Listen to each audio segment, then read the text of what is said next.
Hello, everyone, and welcome to the Ubuntu Touch Q&A, the UBports Foundation show discussing the development of Ubuntu Touch and our community's questions. This is episode 78, streamed live on June 20th, 2020. It's a lot of 20s. My name is Dalton, and joining me this week are Alfred Hello. and Marius. Hello. And Dalton. And I'm here. I already said that. We have an excellent roundup of news from the community and your wonderful questions. And of course, we'll be watching live chat. If you've got questions live, just let us know. Using a bit of a new streaming thing this week, so hopefully the audio all holds together and we don't need to do major edits like we've been doing the past couple of weeks. Also, it gives us this cool new layout, which I really like, and more layouts to choose from if I want them. So I won't tell you how much we played with the green screen feature before we started. Way too much. Way too much. Well, why don't we just get right into it then? And let's talk about the elephant in the room, or rather, the PinePhone. The Pine 64 PinePhone has begun arriving in people's hands. And people are now receiving them mostly through DHL orders. Accidenia is beginning to ship to some countries, but not all. So standard PinePhone shipping hasn't necessarily started yet. Not to everywhere. But DHL orders are being delivered, and people who chose to upgrade are getting their phone as well. So the wonderful... it's so nice. Phone is now arriving. You get the fancy box design done especially by Joanne Cybersheep. Thank you, Joanne. And you get your very own phone running a all-winner A64 quad-core processor, 2 gigs of RAM, and Ubuntu Touch pre-installed. Show the back of the phone. Show the back. Where's the back? I don't have the back on most of the time. Where's the back? There. Oh, look at that. There it is. Look at that. It's got our very own logo on the back. You mean? If you missed out on the pre-orders for this edition of the phone, they did go to support us. Any pre-orders, $10 from each of them was donated to us. But starting hopefully in July, I think is the current target, the PinePhone Post-Market OS edition will be on sale. And if you buy that one, you support Post-Market OS development, and you get a custom back, especially for them, and Post-Market OS pre-installed. But of course, you can run Post-Market OS on the UBports edition. Likewise, you can run Ubuntu Touch on the Post-Market OS edition. So, and also, if you already have a UBports edition, instead of buying a new one for Post-Market OS, you can just donate $10 to them. That might be a more efficient use of your money, for sure. Or Kitty Neon, or us. Yeah, that's worth mentioning too. There are more operating systems on the PinePhone, so if you want to get your Post-Market OS on, that's all right. But you can also get Mobian, which is Debian with Phosh, or KDE Plasma Mobile with KDE Neon, or KDE Plasma Mobile with Post-Market OS. There's a lot of options out there, so it's a user's market. I think Mobian is an interesting project because I don't think it's necessarily tied to one desktop. Right now it is, but I think it's meant to be Debian in general on phone, and then you can select between desktop environments like Post-Market OS. I think that's where they're going. Last time I talked with him. That'll be very important for when we get Lomiri into Debian. Sure will. Which is happening as it happens. Right. Thanks, right Mike. Now. We have released our third stable update for the PinePhone this week. So this update improves suspend times by hours, and just generally improves performance a bit, and also shows the actual network that you're connected to on the top bar of the phone. So that's always nice. It also has the modem fix for United States where it has like weird uh things that it did in America? Oh yeah. So Aphono's current API, which was not expected by us, was if you say I want to connect to LTE, that means you only want to connect to LTE. Hmm. Whereas we kind of want it can also connect to 3G if you want. It can fold back, yeah. Right. So we've got that fixed up. So now Fixed. devices are a lot more reliable when it comes to mobile networks. We're still tracking down more issues related to mobile networks, of course, as well as the other things that are not working. And for full disclosure, things like the camera, you'll start it up, you'll only get the black screen for now. But we know that the camera hardware is working on these. It needs to be hooked up in software, as well as some other things around the OS. I believe someone mentioned that location wasn't working correctly, which is weird because it was working before, but we'll get it figured out.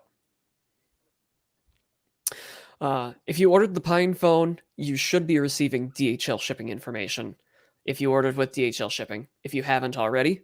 But if you ordered very late in May, it might be longer before you receive anything.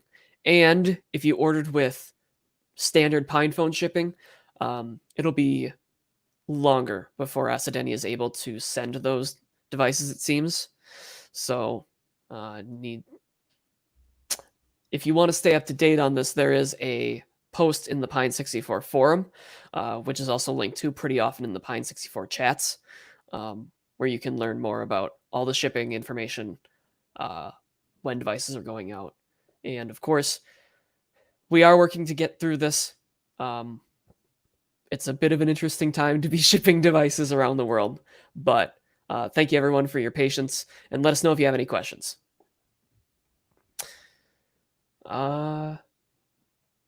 Florian created a new Telegram group for Pine64 devices today at UT on Pine on Telegram. It's not bridged anywhere at the moment, but it is a Telegram group exclusively for Ubuntu Touch on the Pine devices, including the PinePhone and the Pine Tab, which, by the way, in between the last show and this one, went on for pre-order and sold out in a matter of days. So, Yeah. sorry, it's a pilot batch. There will be more, but for now, you won't be able to get one of those either. For all of you who did manage to snipe that, good work. It'll be a pretty cool device. It definitely will. It's already pretty much rocking. Mm-hmm. Kinda. Buggy, but rocking. Yeah. Just like the rest of the Wayland devices, really. It is a bit of an unexpected shift. They're getting there. Oh, God. And it's really nice that people are working on like the Raspberry Pi, and that's also bringing improvements to the PinePhone and the Pine Tab, and vice versa. So The power of that's been mainline. something we've been talking about would happen for like a year, and it's actually happening. What was up, Hi, Alfred? Lucas. Okay.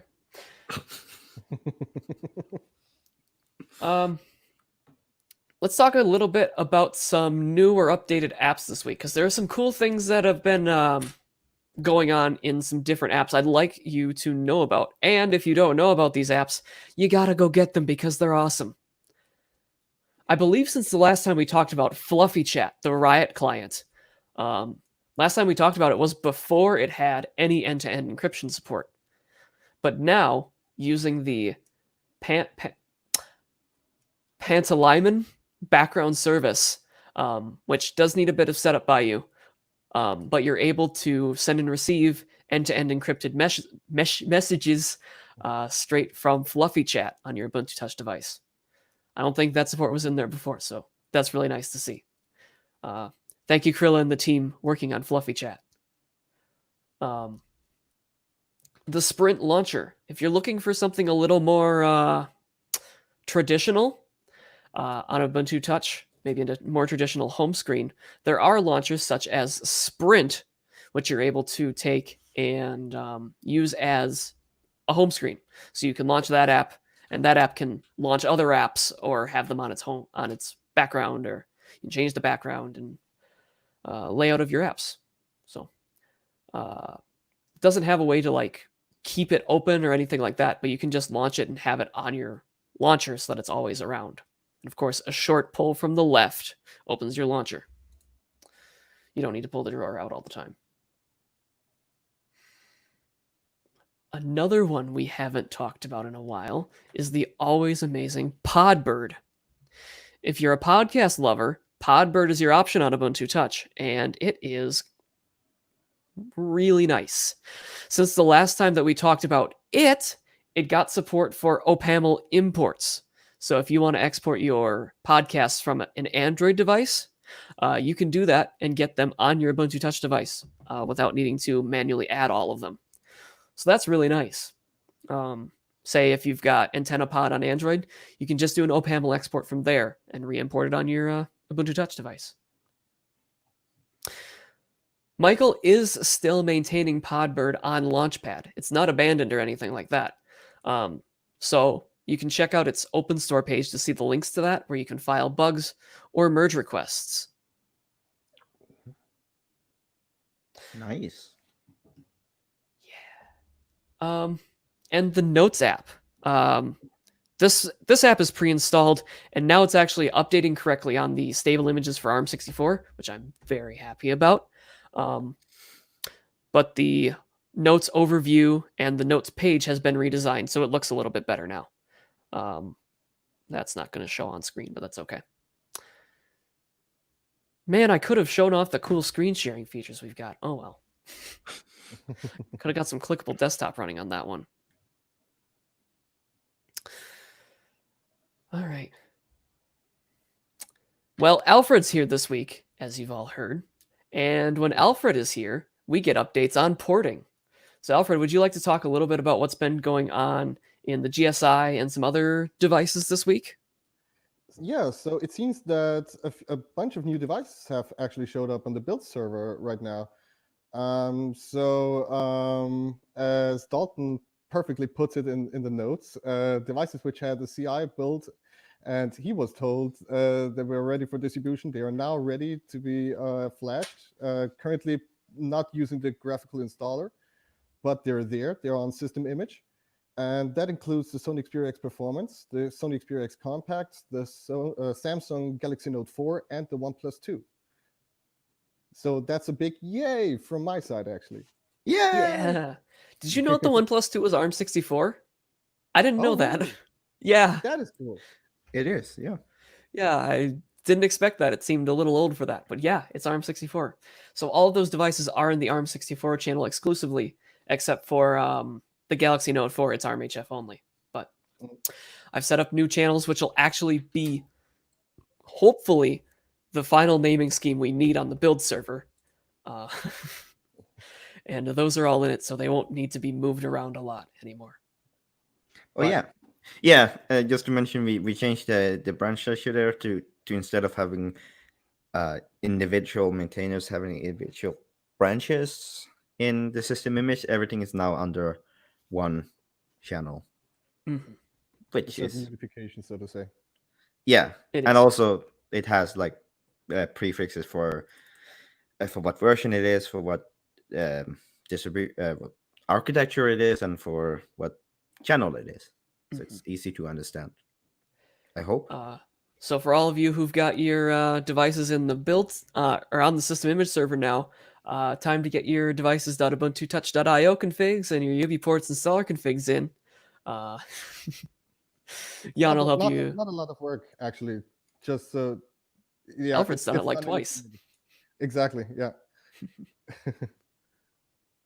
So the next thing is that Irfan has been working a lot again this past 2 weeks, and he added support for the Halium 9 or Android 9 device names so that they properly show up on the push server, and that's quite a handful of things, because we have some devices that register themselves as the GSI device, and now finally we know which device it actually is. So you only need a properly working vendor partition, and that's basically it. And the other thing that he worked on was he made a kernel patch for making the charger indicator work properly on your devices. So if you're working on Halium 9 port and you're wondering why the charger indicator doesn't show up as charging at the moment, you can easily just pull the patch and, or at least look at how Irfan did it and apply it yourself. It's a one-liner and it's easy to apply. So yeah, you can definitely make that one work. And lastly, Irfan has released a new GSI. So he's fixed a bunch of things. It's first of all, he added support for the EFS mounts for Samsung devices, so that they properly show up with working RIL and probably other connectivity functionality. And he fixed devices with multiple FS tabs in the vendor partition. He fixed the brightness on devices with legacy lighthouse, and he fixed the time zone settings. Also fixed the broken status bar indicators that happened to show up on previous versions, and he synced with the latest UBports packages and rootfs builder changes. So that's a bunch of things going on just in Halium 9 right now. Awesome. And it's really nice. Not only with the GSI, but also Nikita's been working a lot on his Yggdrasil device, otherwise known as the Vala phone. So we've got a channel for that in system image now. He's got the rootfs automatically building, which was really nice for both of us to get done. So now that is automatically building and up on the system image server. Just waiting for him to get the recovery ready. Nice. Also, I had to mention also something that Notkita has been working on is for the FX Tech phone that has a sliding keyboard. Oh yeah. Oh He yeah. also he also did a port for that, and I'm so excited for mine coming in the mail. You got another phone? Of course, Of course. I've got a shelf full of them now, and actually I'm a little afraid when new boxes come in. Sometimes I've ordered things and forgotten about them.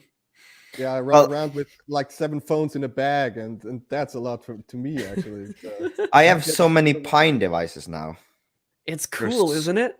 It is, but it's so much. It's like I got one here, one here, one here, one here, and now I get some Pine books. And oh, did you get your Pro? I got my Pro. Nice.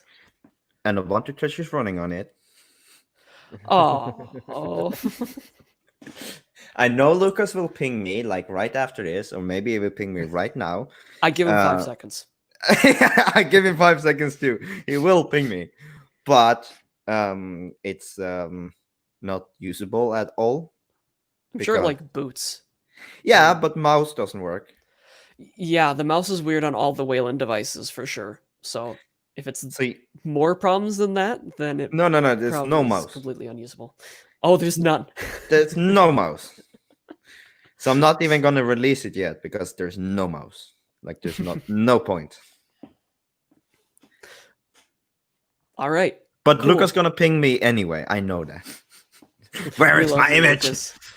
We love you, Lucas. We just gotta mess with you sometimes. Thank you. He messes with us too. So yeah, right, did you like your wallpaper? Well, I didn't get that one because I got another. Oh, one. Okay. All right. I hope we didn't send it to the wrong person though, because that it was pretty good. I'm still waiting for my ping, Lucas. He did tell me he wouldn't be able to watch live, so. Well, he did say he. You got a conflicting message. All right. Yeah, in the Ubuntu Touch on Pine 64 group. Okay. Let's see. Zach in the live chat asks, where do I go to get information about porting to Halium devices? Yeah, you can actually go to the Telegram group at Halium, or specifically for Ubuntu Touch related questions at UBports_porting. And you can just ask your questions there whenever they come up, and hopefully someone has the time to answer you. The documentation for Halium 5.1 and 7.1 is much more visible than documentation for 9. But yeah, 9 is work in progress right now. Yeah, people will be able to get you the links that you need for that. NCAF has a question about the PinePhone. I did the update on the release candidate channel. Should I also do the update to version 3 on stable? So actually, I haven't been using the release candidate channel on PinePhone quite correctly. Right now, it's a almost exact mirror of the stable channel. So if you're running the latest on release candidate, you're also running the latest on stable. That will change in the future, but that's just how it's working for now because we don't have anything automatically promoting from Devil to RC on the PinePhone. What's really nice about that is no one cares about this, of course, but the deltas are already created in the RC channel, and System Image is smart enough to know, oh, I've already got a delta for this, and the promotion is just instant. No one cares except me, but it's really nice. I care. It's awesome. It's some good technology that we inherited, actually. It's a really good technology, but I wish the Python code was better. But yeah. You say you need some Python fixed up. Well, may I introduce you to No. me? We don't have time. We don't have time. We have so much else to do. Okay. No Python.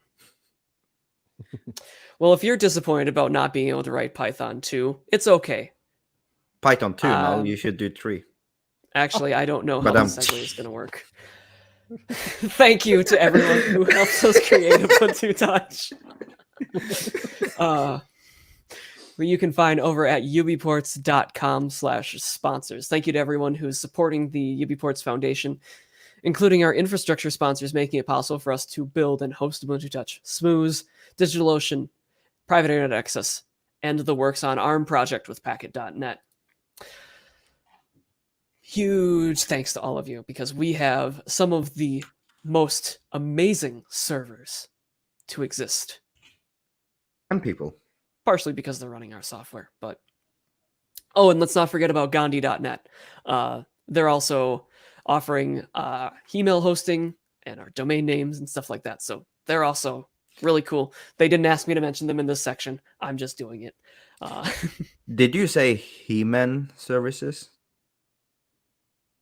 I heard He-Man services.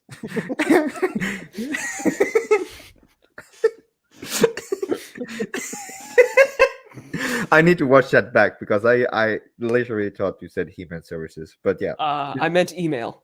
But yes. He-Man! He-Man! Yeah. Stop it, we'll get copyright. Yeah. And also a huge thanks to our community sponsors, including Laurentine Tilleman, Renat Mirkolev, Milen Ilev, George Toma, Michael Dale Meyer, Guido Hornig, A. Thiel, Mark Johnston, Max Fielder, James H. Jackson Jr., Clover, and Jaden. If you'd like me to mispronounce your name as well, you can head over to patreon.com/UBports and select the community sponsor level. It's $15 a month. Only a few slots left there. Hint, hint. Or if you want to see the other ways that you can help us out, you can go to ubports.com/donate. Again, a huge thank you to everyone who helps us out with this. It is a big help. It makes us able to grow our team. We already have a few full-time developers, but we're looking at expanding that. There's lots of work to be done. So, huge thank you to everyone who is doing that. And thank you to our corporate sponsors as well. All right. And in return for so graciously supporting us, we answer thine questions from the forum every 2 weekths. In other words, you can go over to forums.ubports.com in the news section and post your question in the Q&A link every couple weeks. What happened with this, Dalton? What's wrong with this one? I I want a because- refund. I want a refund. Where is the old fuck go back button? We start this week with a question from Canada. Are you planning to add full device encryption on devices that can handle it with Ubuntu Touch? Encryption is a very important privacy feature, but I think you know that already. Yes. But when, Someday. I don't know. Yeah. It's like the TLDR, there's a long history behind this, but the TLDR is that we really need to focus on many of the aspects of the OS stability wise, especially to be able to properly, like, for example, GPS is a good example. When GPS is pretty much a hit or miss situation, it either works or it doesn't work. And we want this to work all the time, and also stability in general. Even though we have done amazing work on that, if I say so myself, on the stability wise, we still have some steps left before we can start implementing new things. But it will come, and you can also help out with that if you want. Right. If you're looking in that section, the nice thing about Ubuntu Touch is all of the writable data is separate from the operating system. So you are able, in theory, it should be possible to start booting the system far enough to actually get to a login prompt before any of the data is available. Oh yeah, definitely. Actually realizing that dream is more difficult than it sounds. But we do have a good start given the fact that the user data is separate from the system data. And this, accepting that is quite unique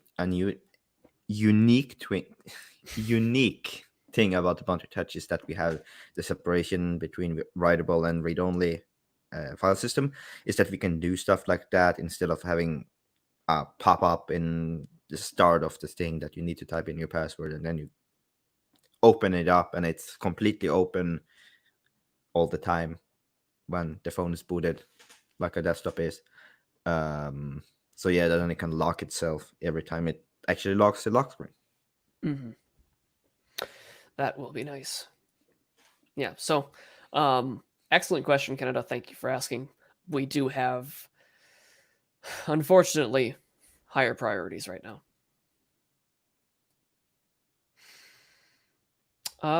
Libre Max asks, how long do you think it'll take for porting for the PinePhone to be as polished as it is for the Nexus 5? Ah, yes. Estimations of time. Months. Yeah. One thing to keep in mind with the PinePhone is that there's a lot of fundamental changes that is not happening if we have done a normal port. And also the fact that we are building this from scratch with the community is also a factor into it. But I feel like the most important thing we need to distinguish is that we are switching to a Wayland-based system. And we're also working with software that hasn't been tested on a phone before. If I say it like that, it's an unconventional way of doing it on a phone. Like the standard Linux way of doing stuff that we do on desktop is really not common on phones. We're also going into this a little bit blindly, where we need to make changes and also make it compatible both with the old method and the new method at the same time. So there's a lot of fiddly stuff to figure out, and there's also a lot of kernel things that we need to do that we didn't do before.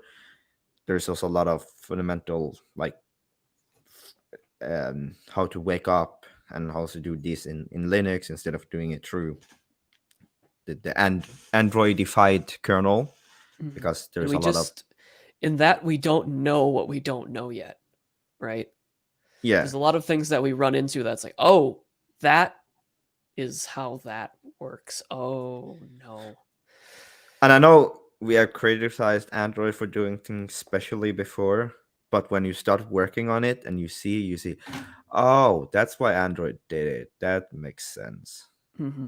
I have had those moments so many times, and sometimes there's like, Android did it so much better. Why can't we have that? Mm-hmm.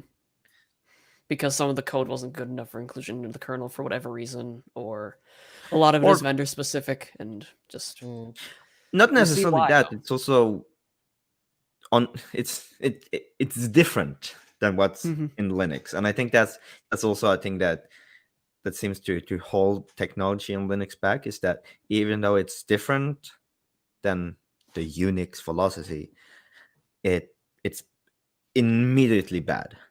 And But that immediately bad stuff got deployed to 1 billion users somehow. yeah, yeah, Android is the It's most starting to popular make more Linux. sense. Yeah, Android is the most popular Linux out there. So Yeah. well, Yeah. there- So we. I'm not saying that at the Android is any way, shape, or form better, but there is some stuff that Android did that just makes sense for mobile phones, is what I'm saying, because it was designed for a phone. Mhm. Duh. So yeah, Yep. It's hard to give because of all these reasons. It's difficult to give a time estimate for you. But of course, it is our goal. It's my goal personally that this is the phone that I put in my pocket and drive away in the morning with. So take that for what you will. It is our goal, though. definitely, And yeah. we plan on getting there. And some already say, I have seen on Reddit and everywhere else, that people are actually using it as a daily driver right now. But I wouldn't recommend it myself. But those who do, you're very brave and valiant. Good work. Yeah, I do really enjoy that people are actually using it, because it helps discover bugs. But Mhm. right now, the software is not up to par of what we expect from an Ubuntu Touch daily driver. Right. Compared to a Nexus 5 is a good example. Peter Peter makes a good point in the chat. Basically, all software is bad. Yeah. Unless it's made by me. Dude, what? All software is bad unless it's made by me. No, I'm kidding. I make bad software. Everyone That would be does. Oh. Well, everyone does. Software was a mistake. Yeah, Mhm. We should Also- write more software to fix it. Yeah. exactly. And for everyone listening, what we talked about for the last minute was just a joke. Software is good. Engineer asks, would it be possible for you to set up a UBports store which sells various Ubuntu Touch and Linux phone merchandise? $10 stickers, please, to financially support y'all. He said you software engineers, but I prefer y'all in this case. You American. Southern American. You're not Right even now, from one the of Southern. no, I'm not. I just like the word. Oh, y'all. Y'all. We don't currently have a store, and it has been something that's been talked about since like Q&A 1.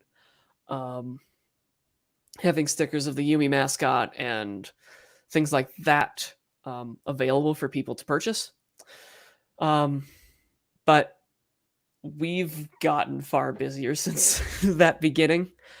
And so that hasn't really taken on a priority for us anymore.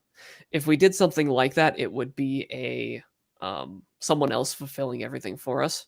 And indeed, if you go to Patreon, you can get stickers or a T-shirt or a mug, and those are fulfilled by Patreon. So if you'd like to get stickers and things like that, you can go over to Patreon to get those, and they do the fulfillment for us, which is why we were able to continue that offer. We do that? Huh. But otherwise, it's kind of a case of too busy. Sorry. We'd love to, though. It's also, having our own store is also a lot of maintenance in terms of taxes and doing the business side of things that first of all, we are software developers. We have no clue how to do that. And second of all, that takes time. Mm-hmm.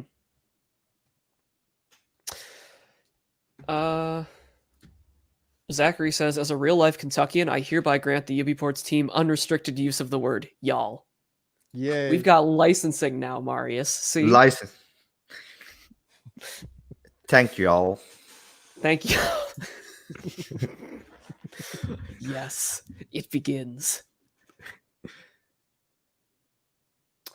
Stan Wood asks, I noticed that a brand new UBports website was under construction, and I really like the first mock-ups from the forum. Do you know approximately when it'll be launched? Do we have a new website?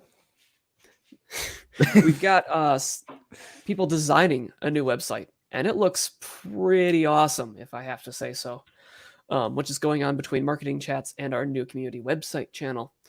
I mean, what else can I say? The new design looks really cool and awesome, and they're getting designers from the community involved, and I'm super happy about that. As for when it actually happens, I don't have an estimate for you on that. It's community work, and people are going to work on it when they have time, and it'll be even better the further it goes.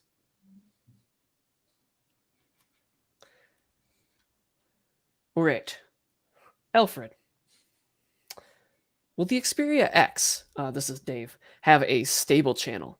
I want to use it as a daily driver, but every time the Devil channel does a big update, which is usually around 470 megabytes, it fails with some bitmap icon error, and I have to use the UBports installer to get it working again. So if you experience issues during an OTA update, please file a bug, because just getting into the recovery and not having it apply the update sounds like a bug to me, and shouldn't happen. So I mean, whenever the bitmap error, that's a little cosmetic error right now. We'll probably fix it in the future. But it's just not booting into recovery and installing the update properly is a bug. So please file a bug, and maybe you can help us out with tracing the issue. Other than that, a stable channel is actually something that has been requested a lot of times by the community, and we're on it, at least with the ARM64 based builds. So the current development channel based builds are ARM HF, and the 64-bit versions currently are Edge. So we will probably have to merge those Edge changes into stable someday. And until then, it's going to stay on Edge. But as soon as it's merged, we can definitely look at making a stable channel for it. I personally would like to have one myself, to be honest with you. So yeah, I'm just looking forward to it just as much as you are. And yeah, if the OTA bugs are, well, not only the OTA bugs, there is also another thing currently holding us back, and that's a little kernel stability issue. And yeah, I'm currently focused on fixing those issues as much as I can. It probably means downgrading to an older kernel version, to the same one that Yola uses. And yeah, but if it works, it works, and it's still shared work on that front as well. Yeah. Well, thanks, Alfred. I'm also very much enjoying your Xperia port. Thank you. That makes me happy. Bars has a question this week, and I really like this one, so I put in the full text of it. I'm a 3D artist, not a programmer, and I feel kind of bad that I can't help a lot in the development process. However, a Linux platform like this is great not only for me, but for the privacy of my clients. For now, I'm just a freelancer and not a big company, and I wish I could help more in my field. I work on doing ArchViz and some 3D related things under Linux. I use game engines a lot, and sometimes I use tablets and phones to show my work as a game, as a 3D scene. I was wondering if someday Ubuntu Touch would be close to use the Vulkan or an API that will help not only me, but all the game marketing that's been a game changer in Android. There's a GitHub repository with a Unity 3D with SDL support, Or should I use Godot instead for building for Ubuntu Touch? It'd be great if something that can make 3D scenes could be supported in the future. But for now, I wish you luck. Huge thanks, Bars. And if you're looking for, if you want to help out, work with 3D design or any design tools whatsoever are also incredibly helpful to us in between our user experience and graphics group or whatever it may be. If you're looking for some type of 3D game engine, I tried to ask around the community, but unfortunately didn't come up with much on that. SDL support is definitely a plus when it comes to building for Ubuntu Touch. But it's in a weird limbo state right now where Android devices don't work correctly. And our new devices, which use Wayland, don't quite work correctly either. And SDL has moved on from the mere support anyway. Also, one interesting thing for the future that I can mention is the 3D project from Qt. Qt3D, yeah. 3D. Yeah. That might be interesting too. But STL support is, if you use the correct revision that supports Mirror, it works pretty well on Ubuntu Touch. But as Dalton said, once we get over to Wayland, we will get support by so much more. Mm-hmm. Like basically everything. Building things won't quite be out of the box. And indeed, if there's anyone who's interested in making kits or whatever a game engine calls them for building for Ubuntu Touch, building a click package, that would be pretty awesome. But until something like that happens, it's going to be rather difficult to get 3D things on Ubuntu Touch. And we know that's kind of a weak point of us. But, yep. Yeah, and also for Vulkan specifically, it might need support in libhybrids and whatnot to actually expose the Vulkan API to applications. So that's also another right at the moment we're GLES. Yeah, right. Which works. It works fine. Mm-hmm. Works fine. Zarek has a question in live chat. What is the circle on the lock screen? This is one of those things that I've always wanted to document. But it is indeed the design that the Pine64 PinePhone box is using, is that lock screen circle having been used for months and months at a time. So the lock screen circle, there is one dot for every day of the month. This isn't going to focus. Okay. The dot with the location icon is the day that we're currently on. And the filled dots are dates that have already happened in the month. And the empty ones are ones that haven't. A larger bloom appears around each circle where the event that is currently showing is shown. And you can double tap on the event to pick a different one. So if you want to see the calls that I've received today, hint, it's none. No calls made today. Hint again, it's none. It's much more interesting if you have a social life. Yeah. Yeah. Well, no one calls anymore, even if you have a social life. So no, right. True. There are a few apps, mostly core apps, that actually take advantage of the stats circle, the infographic. And we'd love for more apps to take advantage of it because it's just cool.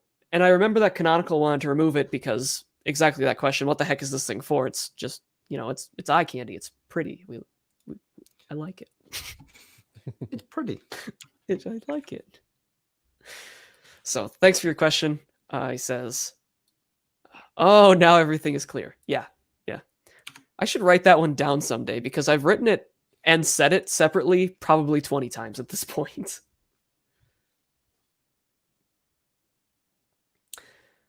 All right. Do any of you see anything else that you want to mention? Put one in the doc. Oh. Now it's in two places. Yeah. NCAF. Thank you for your reply. So it's safe to update to version 3 on the PinePhone. I'm using it as my daily driver.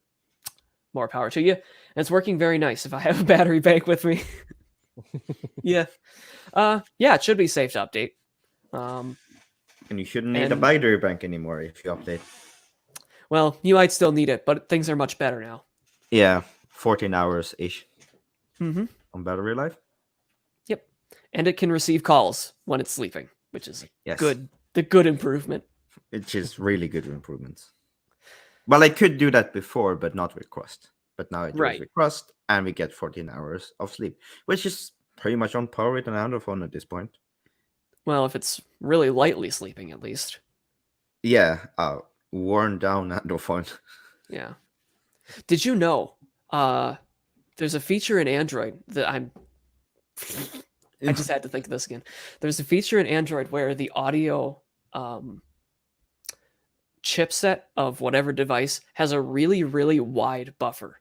So, instead of like your normal like 512K audio buffer, you've got many megabytes that you can load up with audio data like a podcast or a song, and then the main CPU goes to sleep. And the audio chipset just keeps playing from the buffer. And when it's almost out, it wakes the CPU back up to refill the buffer. These are some of those things that are just so awesome to me.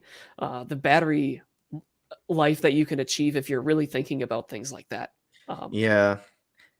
And these are also things that, especially in the power saving area, there's a lot of the things that I talked about before about power saving and stuff like that came from Android is pretty awesome. And none of them really got implemented to Android yet. Well, they did, In Linux, but desktop Linux. in Linux, mainline Linux, they did, but they modified it so it's more shit. Okay. Yeah, they Little- modified it. Wake locks, for example, they have changed. Wake, right? yeah, they changed wake locks, and now they are called auto suspend, which is not really, well, it's okay, but it's not the same. It's not like fine grained like locks were. Yeah. Mhm. So there's a lot of things that Android did really well on the kernel area, because it was designed for that, while the Linux kernel wasn't really designed for anything. It was designed for everything. Right. But it was Yeah. mainly designed for desktops, but yeah. Mainly x86. or servers. Yeah. Yeah, desktops and servers. Yeah, But it's getting better. And especially with better, yeah. phones coming out now that use mainline Linux, it'll continue to get better. yeah, Oh, yeah. and That was also the with cool thing that I learned about this week in Android. Hopefully, and also one thing with what Google is doing is trying to stay on the mainline kernel, which is also awesome. Now we are getting a lot of these features that the Google engineers has implemented, Mm. which is pretty cool. So, yes, speaking about power management on the PinePhone, there's a couple of people asking. Yes, now the device sleeps, and that does cause processes to sleep. So that's a weird thing, but yes, the device is actually going to sleep. Everything's pausing. The CPU is shutting down. And there's a second tiny CPU core built on the A-RISC architecture that runs a firmware called Crust. And it receives notifications from different hardware in the phone to tell the CPU to wake back up. So yeah, when we're sleeping, the device is asleep. And there are still more things to implement, like auto suspend, as Marius was talking about in RepowerD, so that things can prevent that. But we just aren't quite there yet. It's already implemented. Doesn't work right then. It does actually. Oh, I know what's happening. Okay, I know what's happening now. I know why music is pausing in sleep. Anyway, Yeah. But RepowerD itself works. I have tested that to death. You can turn that off by not putting your device to sleep if you really want that. Otherwise, you're not going to get very much battery life at all on the PinePhone. So we don't have deep sleep on mainline. We do, but we don't have some of the power saving features that Android had, which is called the wake locks, for example, to prevent a phone from going to sleep when something is doing, like playing music or playing music. Podcast. Or playing music. So if anyone's got more questions about the PinePhone, please head over to the @PinePhone group on Telegram or our new Ubuntu Touch on Pine devices group at UT on Pine. And we can keep taking questions there. But for now, I think it's about time to cut this thing short. It's not actually all that short. Save our beautiful question answering for another time or something like that. So a huge thank you to everyone for watching the Ubuntu Touch Q&A, joining us. It's been a lot of fun this week. I love this streaming platform. We're going to keep using it. If anyone's from StreamYard is watching or anything, I don't know why you would be, but this is really good work. I'm really enjoying this. I'd also like to thank this week. Oh, Mars is just another brick in the wall. You became one with the wall. I became the wall. A huge thanks to our social media team this week. You are all doing awesome, answering questions between Facebook, Twitter, Mastodon, and everywhere. And those discussions that have been going on about which platforms are best for us. Huge thank you to all of you. I don't know what we'd do without you. You help us get the word out so quickly about things like this, about the update for the PinePhone this week is what I was really impressed with. Just thank you to all of you. I know you're watching because you are. I love this StreamYard. I love you guys. You knocked your microphone out of the way. I know. The fun doesn't stop here. If you'd like to find out more about Ubuntu Touch, you can go to all of our platforms, including Facebook, PixelFed, Mastodon,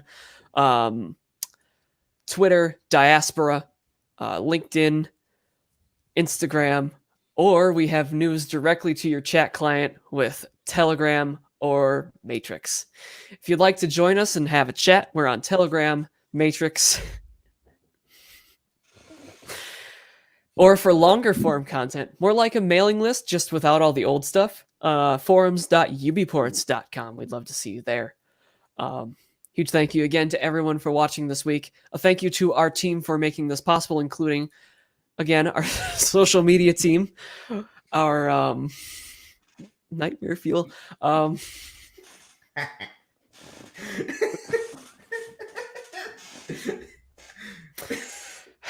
Thank you for Lionel for taking notes on this train wreck and posting them every on the blog. You can find text versions of this show, by the way, text notes. And to Wayne for editing and creating our audio version. That'll be about all from us for this week, and we will see y'all in the next one. Bye-bye. Bye. Bye. Yes, I am. I am having fun.